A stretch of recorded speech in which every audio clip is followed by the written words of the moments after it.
Good afternoon. I'm Brent Roussin, Manitoba's Chief Provincial Public Health Officer. I'm joined by Lanette Siragusa, the Chief Nursing Officer with Shared Health and Co-Incident Commander for the health response to COVID-19 in Manitoba.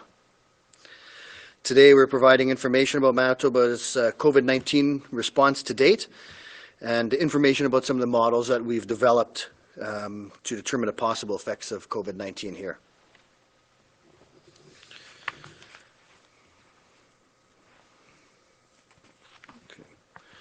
And so, do we have the slideshow up here? Good.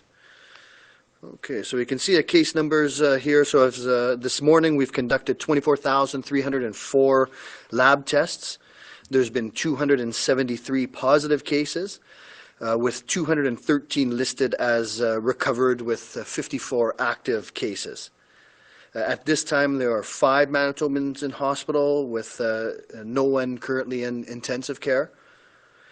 6 Manitobans have died due to COVID-19, and again, extend our condolences to their family and friends.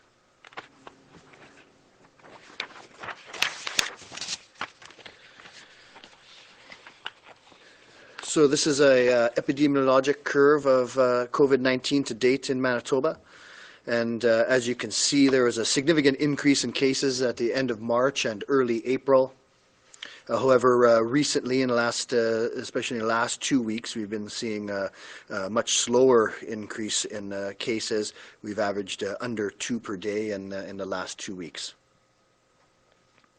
This is that same epi curve, but now showing us the timeline and infectious sources for Manitoba cases. And you can see early on, as expected, the majority of cases were due to international travel.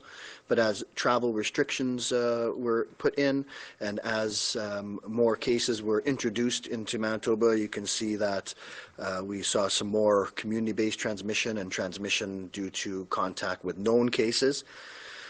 As of April 26th, 44% of our cases were linked to international travel, 5% were linked to domestic travel, 35% of our cases were linked to as a close contact of a known case, and community transmission, or those unlinked cases, represent about 14% of cases currently.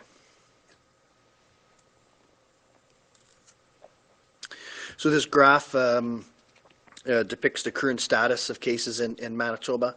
We can see that since we started tracking the number of those that are recovered, we can this way guide our current case load, our current active cases, and you can see that we've seen the number of recoveries increase as the rate of growth has decreased. So you can see that our active caseload has continually decreased as of late.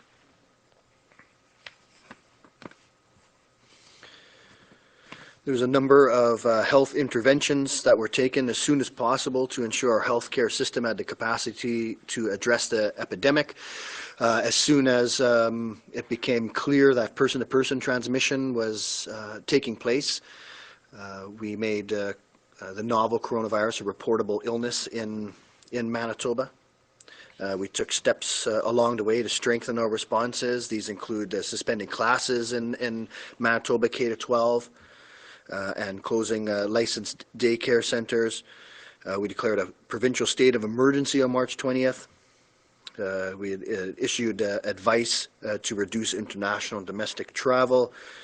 And later came public health orders to limit group size gatherings, closing restaurants, bars, and suspending non-critical businesses operation, and requiring physical distancing at critical businesses. We further expanded our testing criteria on April 17th, extended public health orders to May 1st, and the provincial state of emergency was extended to May 18th. In response to this emerging public health crisis, Manitoba's health system also acted swiftly in response to the threat of the virus. So HealthLinks quickly shifted to a central role in screening patients before they were sent for testing. Capacity, staff, and phone lines were added in response to the significant demand, and wait times decreased from hours to minutes over a fairly short time period. An online screening tool further supported this work that was provided in both official languages. Testing locations were opened up in all regions of the province. Visitor access was restricted, staff screening into facilities was introduced, and non-essential diagnostic services, non-urgent surgeries, and procedures were postponed.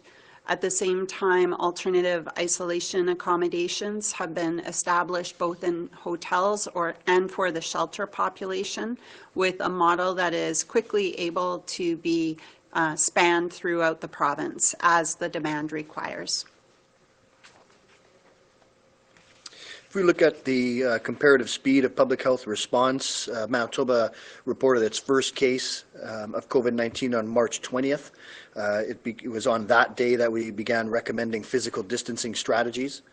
Because Manitobans had taken this seriously right from the beginning, practiced the social distancing strategies that were in place, followed public health advice, we've seen this flattening of the curve because we were able to act early.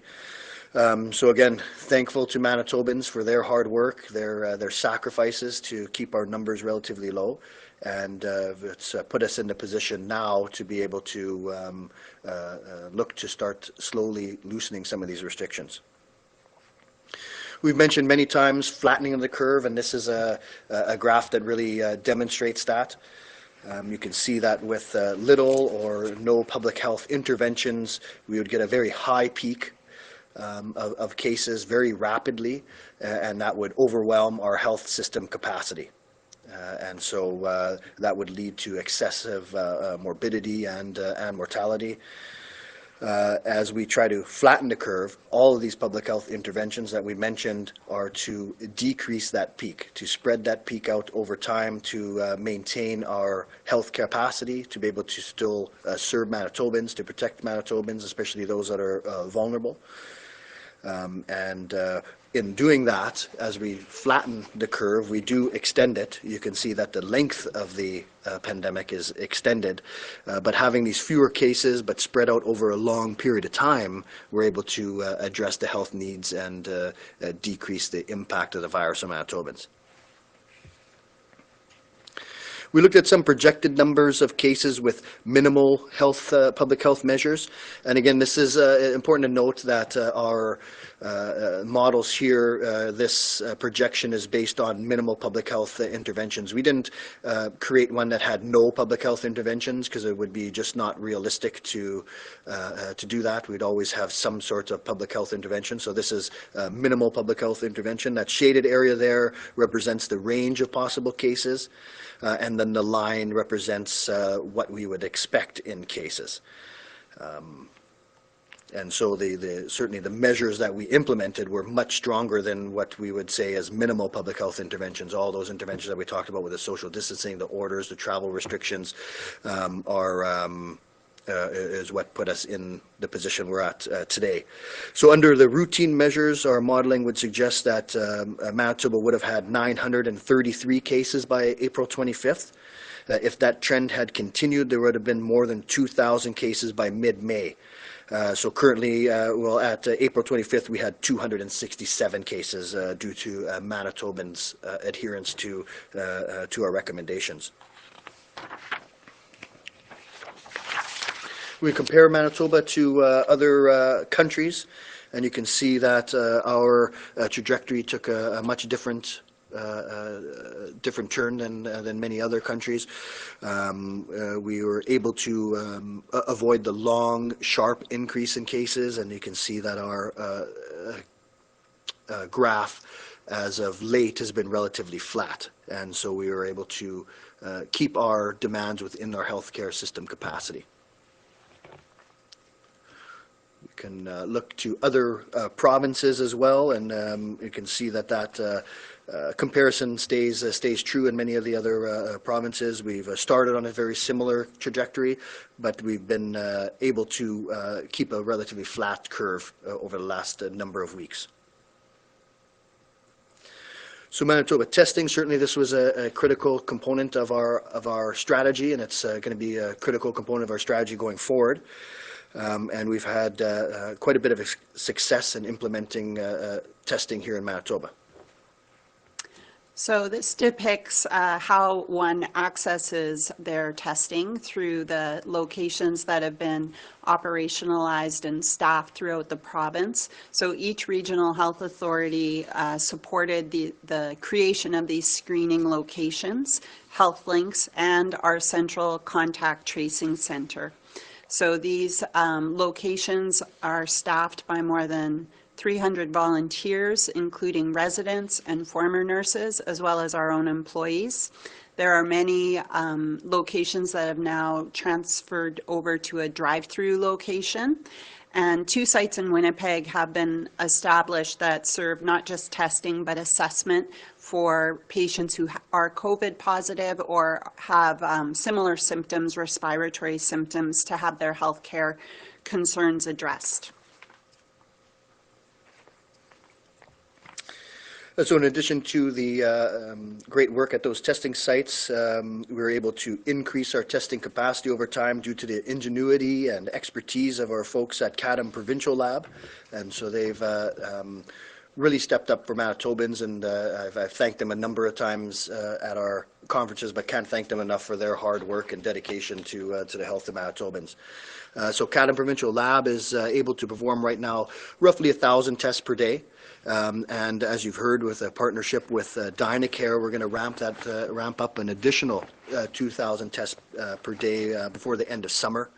And so all of this capacity increase has allowed us to increase our testing criteria now that all symptomatic Manitobans with respiratory symptoms are able to get tested, and it's going to be a big part of our approach moving forward.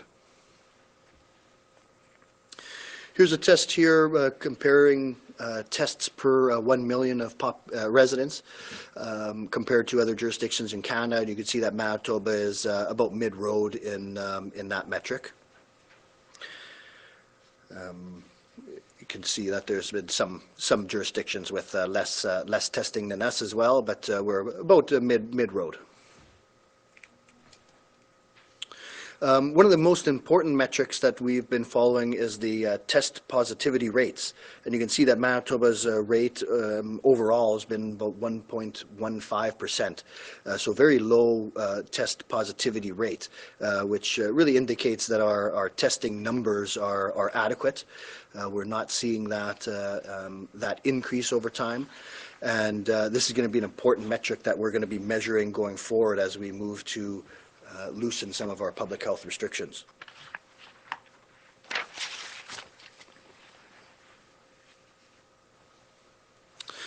Here's daily test counts and detections, and you can see that early on in the outbreak, where percent of positive tests were higher. But as the public health interventions were in, as Manitobans worked hard to limit the spread of this virus, we could see that drop in our positivity rates, and which is another metric to show that our Manitobans' work at this has been effective. Manitoba now has quite a broad testing criteria. Now any symptomatic Manitoban is eligible for testing, so we want to ensure that we continue to detect cases early, to isolate cases and do aggressive contact management. It's going to be a large part of our strategy going forward. So we've been able to compile some modeling slides that we want to share with everyone. And this is the Health Sector Incident Command Team was established, a capacity planning group to help plan our response to the COVID-19 pandemic. And this was supported by a modeling group that can help us understand how the virus might affect the Manitoba population based on available information and other disease models. Through this briefing today, we're going to making available our assessment of what we might expect in terms of cases and estimates on demand of the healthcare system, and then our plans to ensure that the necessary healthcare resources are in place. So for our modeling, we use an agent-based model for the spread of COVID-19. And so it was using information available in the scientific literature and input from experts in Manitoba. We've had information regarding cases in Manitoba that was used to calibrate the model. So it's really a made in Manitoba model, specific for our province, our case numbers, our population. So modeling, again, it's an abstraction. It can't project all possible outcomes, not a crystal ball, but it can help in certain aspects of planning. But it's just one tool that we utilize. We know that outbreaks evolve over time. Things like the behaviors of the public can change outcomes. And so it doesn't tell us what will happen, just tells us possibilities of what will happen. You'll see there's a number of ranges on there. So we intend to revisit and reformulate these models over time as we get more data, and we can be happy to present those. And we've been working in collaboration with Public Health Agency of Canada's modeling effort, exchanging knowledge and comparing results. So if we look at some projected number of cases, the shaded area here represents the range of possible cases, and again that blue line represents the number of cases we would expect, and the black line is our current numbers. The first case was again confirmed on March 12th. By April 25, there were 267 confirmed and probable cases in Manitoba. Our model predicted 408 cases at that time. So the model slightly over-predicted the number of cases, but it sure was still within that range of possibilities that we had. The model projects that under the current public health measures, there could be around 500 cases by May 8th. And if the current public health measures remain in place for a year, Manitoba could expect approximately 6,250 cases. When we look at system capacity of the healthcare system, we acknowledge that we are working in an extraordinary time, and COVID-19 has significantly changed our lives both at home and at work. So from a healthcare perspective, when we look at our response, we want to be mindful of what is our usual capacity, but also what is our ability to expand it as the need demands and patient volumes increase. And we are aiming to be nimble and flexible and responsive to that need. And that is typically how we work in other situations like with H1N1 or the OR flood at St. Boniface Hospital in the past. But we also have to recognize that it is a significant demand that COVID-19 could place on our system capacity. So the limiting of visitors, postponing surgical and diagnostic activity, implementing the enhanced screening of staff have all been changes that are motivated by the need to keep our system capacity intact and functioning at a high level. So it is important ongoing that we protect our patients and our staff from the spread. Next, we can look at hospitalizations, cumulative hospitalizations. Again, the shaded area represents that range of possible cases. The blue line is the number of cases that we expected that our model predicted, and the black line is our current data. So again, the model slightly over-projects this data. The model projected 46 hospitalizations by April 25th, and at that time we had 29 hospitalizations. So again, within the range of the prediction. By May 8th, the model is projecting approximately 14 additional hospitalizations. So from a system perspective, we have throughout Manitoba 2,432 acute hospital beds. And our current occupancy right now is significantly lower than we usually see. And part of that is because of the surgical cases that have been delayed and the procedures that have been on hold for the last few weeks. But it does also reflect a lower occupancy in the medical units as well. So as we talk about the need to increase surgeries and increase those procedures back into the system, it is a balance of making sure that we have capacity, we can maintain staff safety as well as for patients. So we expect to do this carefully and thoughtfully, but appreciating that those peaks and valleys will affect our acute care beds. So at Health Sciences Centre, St. Boniface, and the Grace Hospital, there are dedicated COVID units that have been established and staffed. Outside of Winnipeg, planning has ensured that there are specific locations for COVID positive patients when they are identified. So our planning has also identified the ability to add an additional 300 medicine beds into the system if required. And this includes staffing and equipment. The equipment may be that we already own, and it also includes what we have procured since starting this COVID planning early on in February, really. So here we're looking at projected cumulative ICU admissions. And so again, that shaded area is the range of possible cases. That blue line is the number of cases that were predicted. And the black line is our current data. So we can see that the model slightly underprojects the number of ICU admissions. And this is largely due to the small numbers that we're working with. By April 25th, there have been 13 stays in the ICU. And the model had predicted 6 stays. And so this is within the range, dealing with low numbers, so projections become difficult. But those are the rates of ICU admissions that we're experiencing here are quite similar to other jurisdictions in Canada. Across Manitoba, we have 86 critical care beds. And our volumes currently, just like the inpatient beds, are lower than they would normally be. So we have additional capacity. At the time of this slide deck being made on April 22nd, there were 29 funded critical care beds available. However, this number does change day by day and hour by hour, and is impacted by changes within the system, including surgical activity.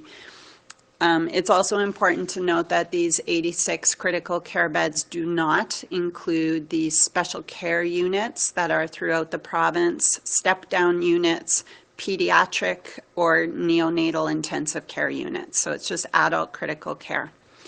During flu season and in preparation for COVID-19, much of our planning looks at our ability to increase the number of beds. And through this planning, we have been able to identify if we need to, we can flex up to an additional 100 critical care beds if required on top of the 86 that we currently have. We have 296 ventilators in the province now, plus one for every surgical suite that is, again, throughout the province. That equates to 136 additional ventilators as well. So as we plan for the reopening of the province, efforts to prevent, quickly identify, and contain outbreaks of the virus will be vital to our ability to resume a new normal while ensuring we take every step to protect our most vulnerable populations. We are still very early in the fight against COVID-19, and we are benefiting from our opportunity to learn from other jurisdictions in terms of what has worked and what has not. So our ongoing plan as a healthcare system is to prevent, to test, to trace, isolate, treat if necessary, and repeat. So we will prevent the spread of the virus by continuing with various restrictions, including the visitor restrictions. Staff will continue to be screened daily for signs of illness upon arriving to work. Public information on testing will continue to be supported through HealthLinks and our online screening tool. We will continue to work on ways to make testing more accessible, including looking at ways for additional drive-through testing. We're looking at mobile testing, where people would go to your home, and ways to improve upon testing for our shelter and homeless populations. We're also looking at ways where we can make the testing results more accessible for patients, and potentially looking at an online tool, which I will tell you more about next week. And we know that rapid and robust contact tracing is needed to ensure that all possible exposures are identified. We need them to be isolated, and we may need them to be tested if appropriate. Our occupational staff health has been bolstered to support contact tracing for healthcare workers who may have been exposed to the virus. And the Central Contact Tracing Center has also been established to support the work of public health officials. Staffing numbers have been increased in this contact tracing center, and we will continue to monitor activity to ensure that they are able to keep up with demand. The isolation protocols for people who are suspected of having or tested positive for COVID-19 are in place to limit exposure and mitigate the spread of the virus. We have set up a program for alternative isolation accommodations that can quickly be expanded throughout the province, as well as we've identified through a provincial RFP and are working with our partners to ensure that we have clear protocols throughout. And as I've said a few times, we continue to have the capacity to treat patients for COVID-19.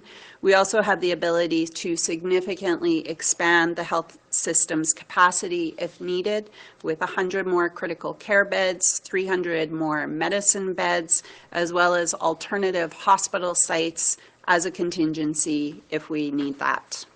So we'll keep repeating this process as needed, because rapidly identifying and responding to outbreaks is essential to our long-term fight against the spread of COVID-19. Good, yeah, and so I mean you can see that from these case numbers and our projections that we've been now able to look to ease some of the public health restrictions. And so it's important to note that this is not a return to normal. We're still dealing with this virus. This virus is still in this province and could still spread if we let our guards up. So these easing of these restrictions still come with cautions. Physical distancing, hand washing is still going to be an essential component to how we deal with this virus. Those who are at increased risk of severe outcomes of this virus, those over age 65, those with underlying medical conditions, those with immune compromise, need to continue to follow our previous advice, to stay home for the most part, to go out for essential reasons, to practice strict physical distancing.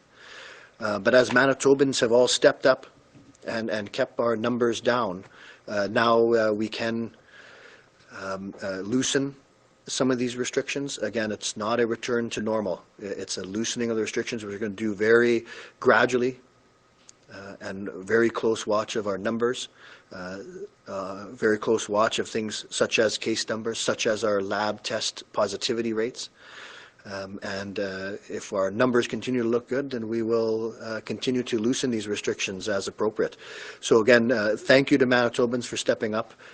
You've put us in a position now where we can start to gradually reduce these restrictions, but all Manitobans know how important this is. That's proven in our numbers, and so Manitobans are going to continue to know how important it is to follow these strict guidelines going forward, and we'll keep you up to date with numbers as they come in. So thanks again.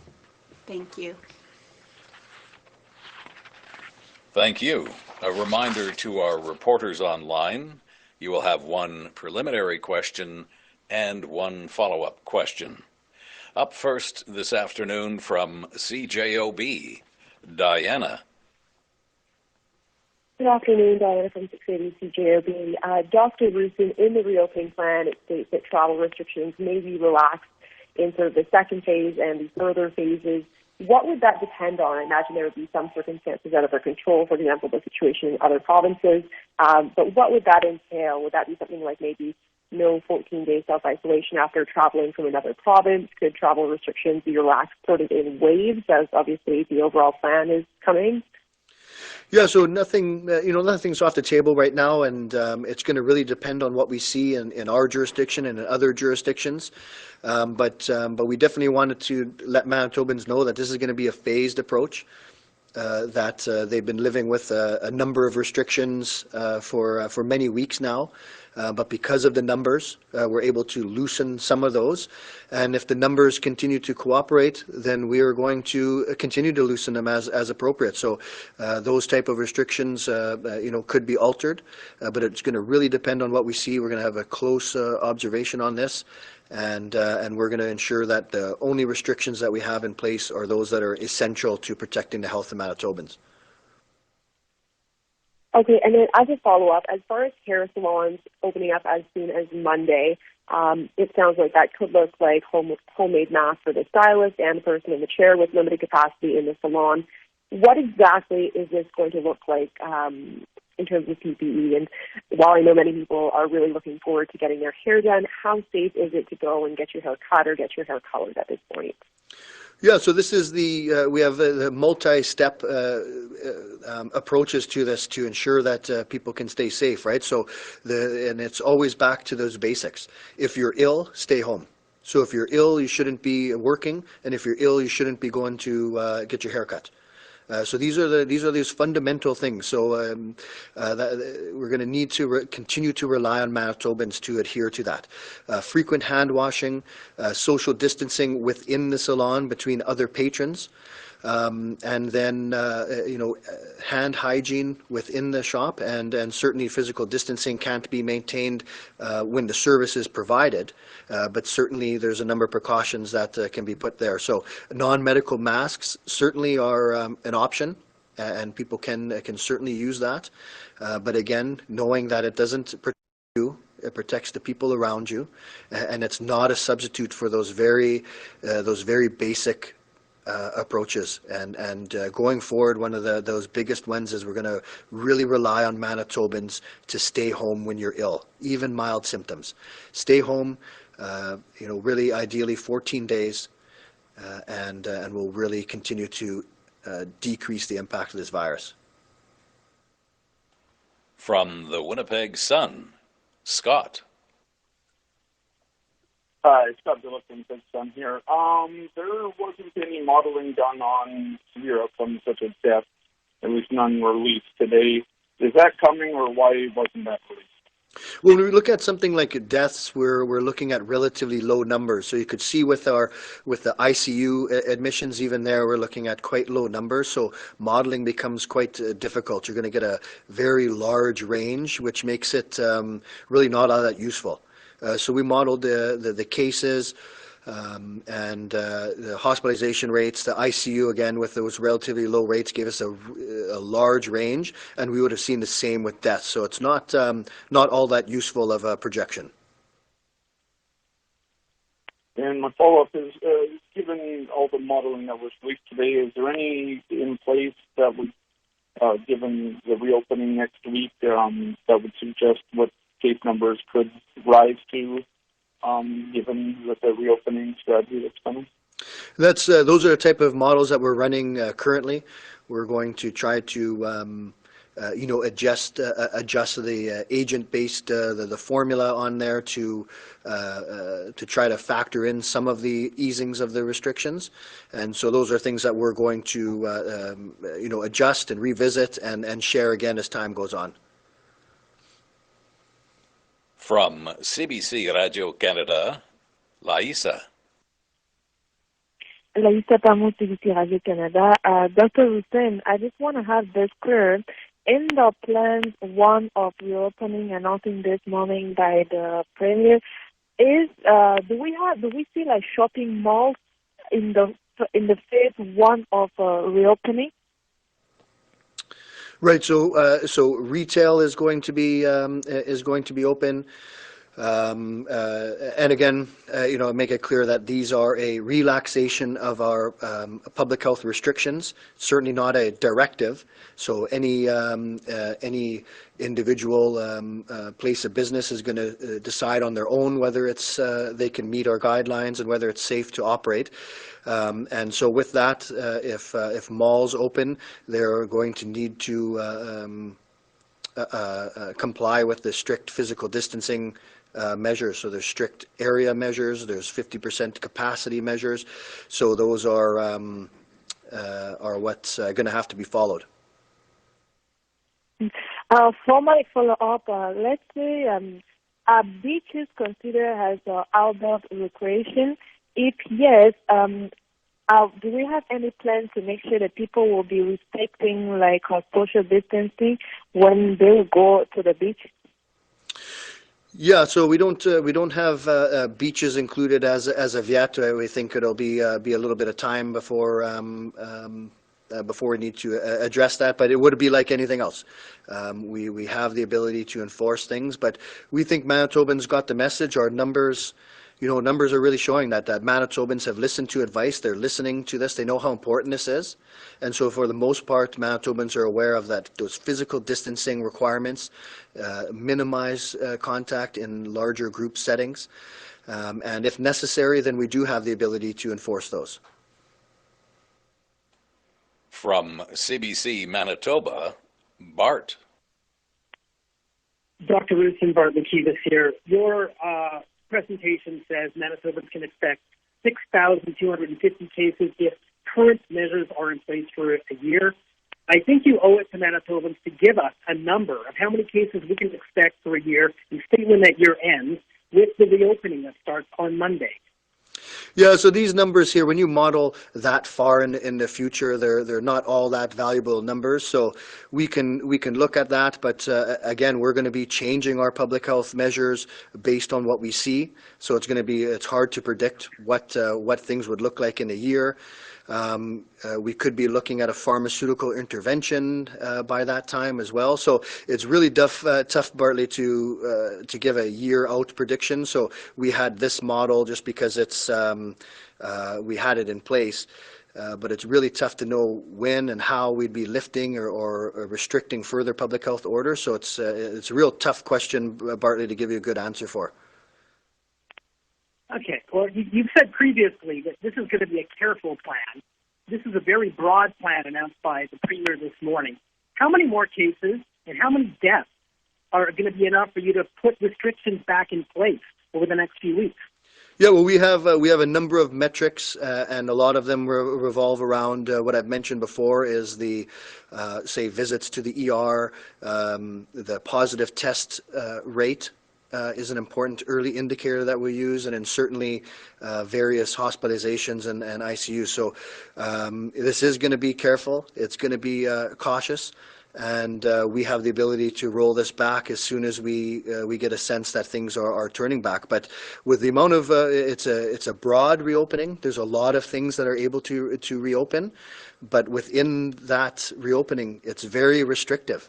There's a lot of restrictions on businesses, and businesses know how important this is. I don't think there's any business that wants to be responsible for spreading the virus and or to themselves or to employees. So I think Manitobans know how important this is. They're going to take the restrictions seriously, but we do have the ability to roll them back if we need to. From the Canadian Press, Steve.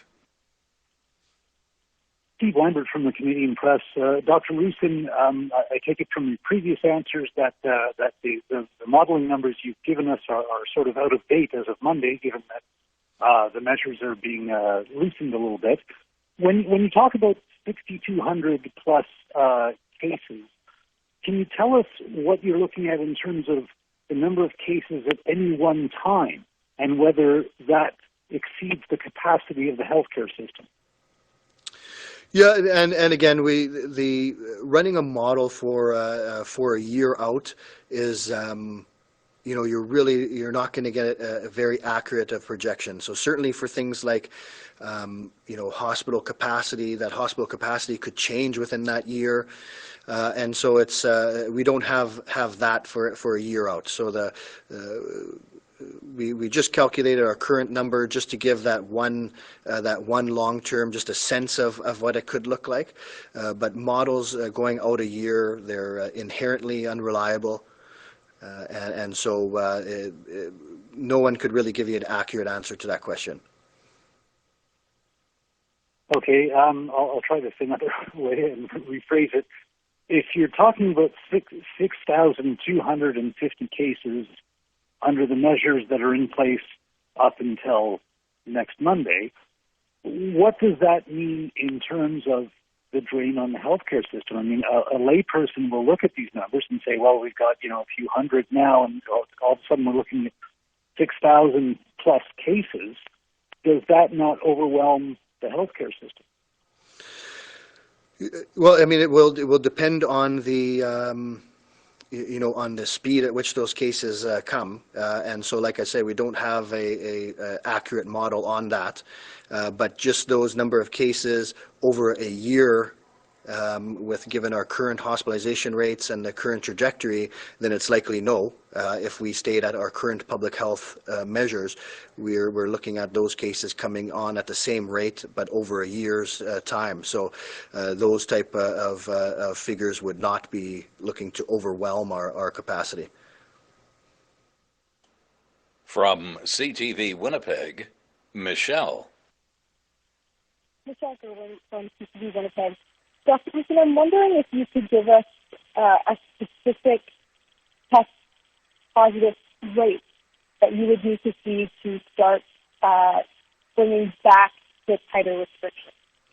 Yeah, well, there's a number of different measures, and so and it deals with things like the positive test rate. So if we start, certainly under 1.5%, we feel is a very low positive test rate. And in fact, over the last 5 days, ours has been about 0.2%. So if that rate starts climbing, certainly up into the 3, 4, 5%, then that's going to certainly be raising some flags for us. We're going to look at hospital beds and hospital capacity as well as ICU. And so we have a number of indicators that we're going to follow very carefully, and we're not going to lift any further measures until we're confident that this phase has not adversely affected our response. And if we are at all concerned, we have that ability to roll back all or a portion of these loosenings. Great, thank you. I'm also wondering, you talk a lot about protecting the vulnerable, so the people with immunocompromisations or seniors. Why not put out restrictions or kind of do a phase roll-up by population to tell those people to stay home? Yeah, well, certainly that's part of our plan that we're advising. So, we've, with this virus, unfortunately, the case fatality rate is about 2 to 3%. But we know that the majority of that 2 to 3% are those that fall in those high risk categories. So those over age 65, those with underlying medical conditions, those with immune compromise. So our advice to them in this phase doesn't really change. You need to still take that extra caution. Stay home as much as you can. Go out for necessities. Practice social distancing at all times, because we really want to protect those that are at most risk to have those severe outcomes. From City News, Stephanie. Dr. Stephanie with City News. Just wondering if I can get your thoughts and your recommendations on how Manitobans should go about small private gatherings from now on. Is it still for everyone, stay at home as much as possible and only go out for essentials, or how should Manitobans proceed? Yeah, so I think, right now, we have to be clear that this is not a return to normal. That Manitobans have really stepped up and flattened our curve, and so this is really a good time to start loosening these restrictions, but we have to take it slow. We can't do too much too quickly, or it's going to be difficult to reverse any of those effects. And our actions today really are going to have effect a week or 2 weeks from now. So there's that delay. So certainly the group sizes of 10 are in effect, and those are remaining in effect right now. And then again, back to those basics. If you're getting together with other people, no one should be ill. No one should have been advised to self-isolate. Frequent hand washing, physical distancing is the best. If you do get together, then outside is even better. We know the risk of transmission is likely less in outdoor places, but. I'd still advise Manitobans that at this point we're loosening some of the restrictions, but we still need to be cautious. We're still dealing with this virus, so let's take this cautiously right now, and we'll be able to loosen things further and further if we can get those numbers to cooperate.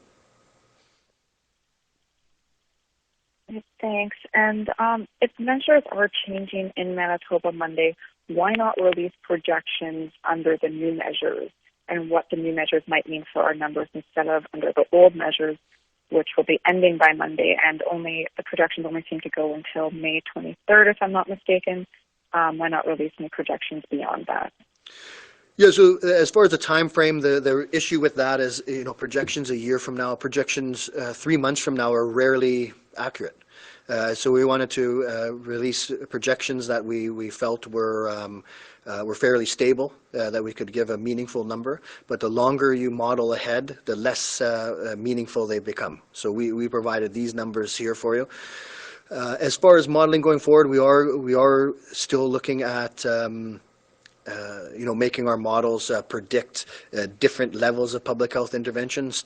Certainly it's not an exact science to know the exact effects to model as we lift some of these restrictions, because it's a lifting, although we still have some heavy restrictions on people. So we're going to try to get some numbers on that, but it's again, these projections are just one tool that we use. They're not going to be a crystal ball. They're not going to tell us what will happen. They tell us a range of possibilities, and often they need to be revisited and redone. From the Winnipeg Free Press, Carol. Hi there, it's Carol Sandys at the Free Press. I'm just wondering, based on your original projections and modeling from back in February or March, the information that was never really made public, are you surprised that Manitoba's in a position right now to begin reopening? Well, I don't know if I would say surprised. I think that given our fortune with timing, we were able to implement a number of interventions early on, and Manitobans stepped up. Manitobans stepped up. The healthcare system stepped up. And so I wouldn't say surprised. I think that it's we've put ourselves in a good position to start gradually rolling back some of these restrictions, and I think this is an appropriate time for that. And projections are usually used for planning and for looking forward. And I'm just wondering, what was the intention of releasing these projections now? We've been asking for projections for weeks, and we weren't able to provide them. But what's the intention of releasing these projections now? They're kind of looking backwards. Well, these are looking forward. These projections. That's what the projections do. And but long-term projections are going to have a huge range and not all that useful. So we put together these with the current public health interventions. We are loosening our strategy, our measures a little bit, and we'll see if we can adjust some of those models to take that into account. But these were the numbers that we were running. We were able to run one with minimal public health intervention, and then with the interventions that we were using, and then compare that to what we saw now. And you can see that it was certainly within the range, but it's not an exact science. And so we're going to keep revisiting these, and we're going to have to revisit these multiple times. From Global, Brittany. Good afternoon, Dr. Roussin. A lot of people here, and you've kind of touched base on this, but I know that there are grandmas and grandpas that are out there, or aunts and uncles that haven't been able to see their nieces and nephews. can they now go? Is it safe for them to, go to grandma's house, give her a hug, maybe spend a couple hours over there? If people are still washing their hands and all of this, a lot of people asking, can I go and do that? Because they've been waiting a long time. Yeah, so it's been a challenging time for Manitobans, right? And it's been many weeks, and so we know that, and certainly these numbers are where we wanted to be. This allows us now to loosen some of our restrictions, but again, it's not a return to normal. And we really need to, at this point, as we go forward, as we're starting to loosen things, we need to protect those most at risk. And so, it's still a time of caution. And so we're able to loosen things. Certainly the group size fits. Certainly those things that anyone who's been even mildly ill or anyone who's advised to self-isolate, you should be at home. If you do go out, for the most part, physical distancing is still important. Lots of hand washing, as you mentioned, is still important. But we need to really be careful around those that are most susceptible to severe outcomes. So, we're able to loosen things. It doesn't mean we're safe. It just means that this is the time that we can start loosening some of the public health restrictions. So, I want Manitobans to continue to be wary of this virus. This virus is still there, but Manitobans have done such a fantastic job at flattening this curve that now is the time to loosen some of the restrictions, but we do need to be cautious still. We need to take it slow. And then just looking at the different phases, I know we've already had some businesses reach out to us. Can you speak about the differences of why maybe a hair salon is in phase 1, but a nail salon is in phase 2? Or when you look at gyms or fitness facilities, can some of those smaller boutique facilities open up if they can ensure distancing between their clientele? So the big aspect of this is the phased approach. Right, we have to be able to do this gradually to see how our numbers respond, and then we have to be able to roll it back if necessary. So certainly not all classes of businesses are included here, and that's because we don't want to open everything up at once. We have to do it in a phased approach. So if we look at hair salons and barbers, working on on a client on the hair is different than say in a nail salon or in other aspects where you might have prolonged face-to-face contact. So that's some of the thinking there. But also the thinking is we have to find a phased approach. We have to find a way to not just open up everything at the same time, or we're going to have a real difficult time rolling things back if necessary. So this is the phased approach we looked at. We had a lot of stakeholders in it, and we're going to do it slowly and cautiously. From the Brandon Sun, Bud. Hello, Bud Robertson of the Brandon Sun. When will your projections allow you to make a definitive announcement on when schools and post-secondary institutions can reopen? I'm not talking about June, I'm talking about September, which is only 4 months away. And as you know, with post-secondary especially, students have to know whether they're going to go back to school or whether they're going to have to start looking for a job now. Yeah, so this is all part of our process, our phased approach. So certainly this phase we're not able to look at schools. We need to do things slowly and cautiously. The projections, again, are one aspect of that. We look at some modeling and some of look at the effects of on younger people on the trajectory of the virus. We know that from a lot of jurisdictions right now, unlike other viral illnesses like influenza, children seemingly have less of a role to play in the transmission of this virus compared to things like influenza. So all these things we continue to learn, but when we can have a definitive answer in a pandemic, it's a real tough question. I can't answer that. It's going to depend on what we see, and we're going to do it in a phased approach, and we're going to do it in a very cautious approach. Okay. And follow-up, how do you envision enforcing some of these? There'll be a lot of places opening. Are you looking at public health officers making visits, random visits, or is it more going to be by complaints? What are your thoughts on that? Yeah, it's going to be both. So the public health inspectors have, a lot of relationships out in the community.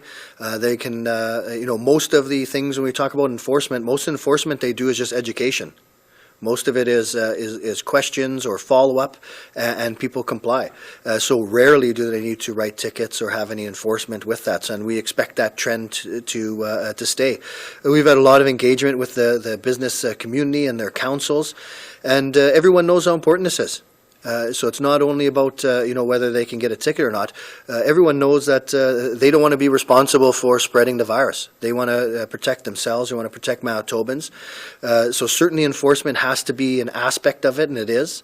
But by far, we know Manitobans have been taking this seriously. Our numbers prove it, and we expect Manitobans to continue that. From APTN, Brittany. Good afternoon, Brittany Hobson from ABTN National News. I just want to make one clarification. So for the travel restrictions, does that include the ones for north or above the 53rd parallel? Like that's still not allowed, and that could change come June 1st if that changes. Right, yeah. So that restriction will remain in place, and that one will remain in place until rescinded. And so that's part of our strategy, is that we're gradually opening things, but we need to do what we can to protect those at highest risk of severe outcomes, and that would include, an outbreak in a remote, isolated community. And so we're going to continue that restriction at this time.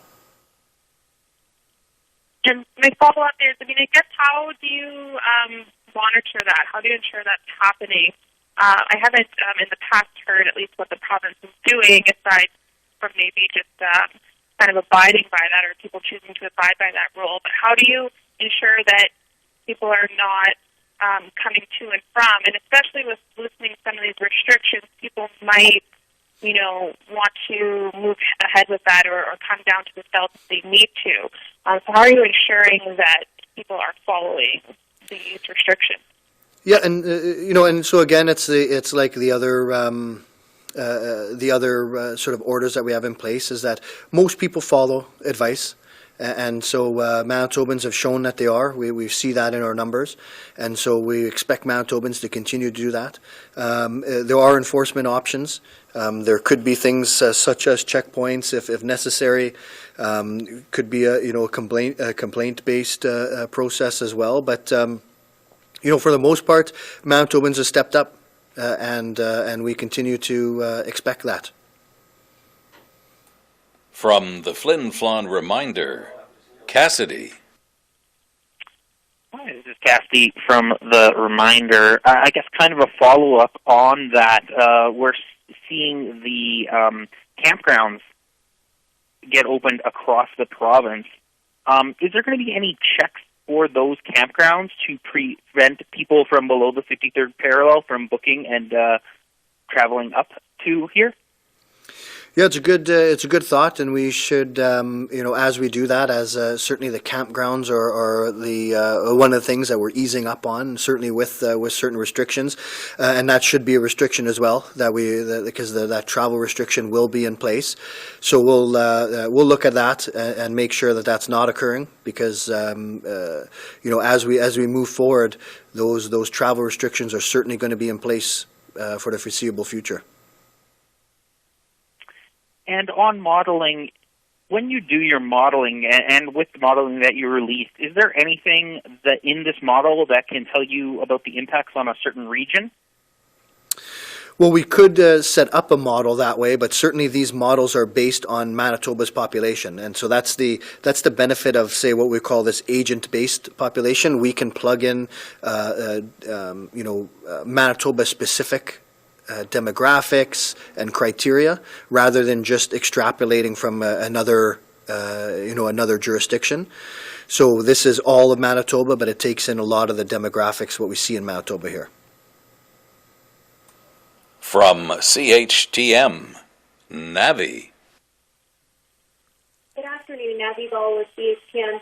Just to follow up on a previous question, you mentioned that there are enforcement options that you're exploring in regards to the travel restrictions in northern Manitoba. especially with the loosening up of these businesses. So can you elaborate on what those enforcement options are? Yeah, we don't have anything specific on that. So there's there's a lot of ability to enforce these orders. Certainly our public health inspectors that we have in all areas, which probably wouldn't be involved in the travel restrictions. Like I said, there's if necessary, we could look at checkpoints on certain highways. There's a mention of conservation officers being able to enforce certain aspects of the public health orders, and so when we think that there needs to be a public health intervention, we're certainly going to do that, and most times that has an impact, and we can see here that we've had some really strict interventions for Manitobans to follow, but very minimal need to enforce them. And yet our numbers are good. So we can see that Manitobans tend to follow our advice. And to follow up on Cassidy's question in regards to the modeling per region, when can we sort of expect to maybe see that moving forward, especially since this data is kind of more quote-unquote undated, so to speak, and it only goes up to May 30th or May 23rd. So how often will that data sort of be updated? How frequently can we expect to see the model updated? Yeah, and so I don't know if I can speak necessarily on what the exact time frame is going to be. We're continually looking at it, and when if we have any significant changes, we can share that. If we look at modeling for the regions, you can see it's difficult to model some of these numbers even for all of Manitoba because our numbers are relatively low. So if we go to look at modeling a specific region, we're really going to be dealing with such a range of possibilities that then the projections become not helpful. So based on our numbers right now, we can provide the Manitoba specific or Manitoba in general numbers. But again, these are projections. These are a range of possibilities, and you can see that even given our numbers here, it's not an exact science, and so it's going to be revisited. We'll share as we get some more significant findings. But this is just one tool that we use to guide our response. We have a few moments left. If our reporters have any further questions, please proceed. Scott Billick here. Dr. Roussin, are you comfortable with this reopening plan?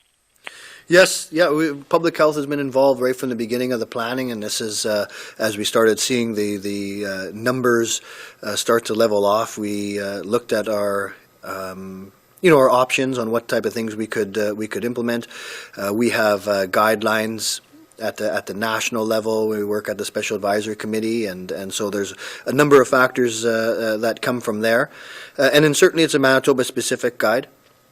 And I think that I think this is the time. We're at an adequate time to do this, and I think our response here allows some loosening of the restrictions, but it's doing so very cautiously, and it's going to do so slowly, and we're going to follow it very closely.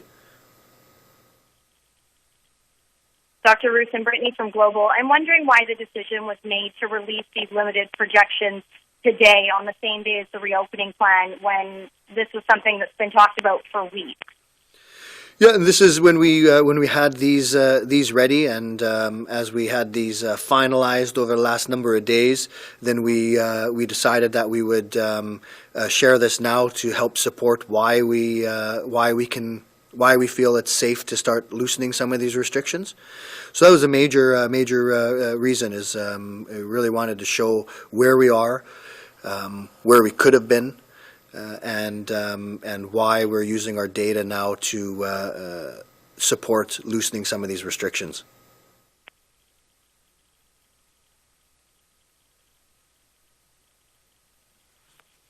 Michelle Gerwin from CTV. I'm just wondering, how can we do this safely when there's so many other provinces that still have significantly higher daily case rates than us, including in the U.S.? I'm sorry, I didn't catch all that question. How do we do this safely when there are so many other provinces and states that have a significantly higher case rate than what we have? Yeah, right. And so, I mean, this is what we've been building to, right? So if you look at, we have our travel restrictions in place. We have the Quarantine Act orders for international travelers. We have a 14-day self-isolation period for people coming out or coming back into to Manitoba. Although we're loosening some of the restrictions on the economy, we still have very tight physical distancing strategies in place. And then we have procedures in place to protect those that are most susceptible to severe outcomes. So this is what we've built our plan along. We've managed to limit the ability of this virus to be imported into Manitoba, and then we have a plan to protect the most vulnerable people in Manitoba, and we have a plan to detect cases quickly, isolate them, and contact trace. Thank you. This concludes today's media briefing. Thank you.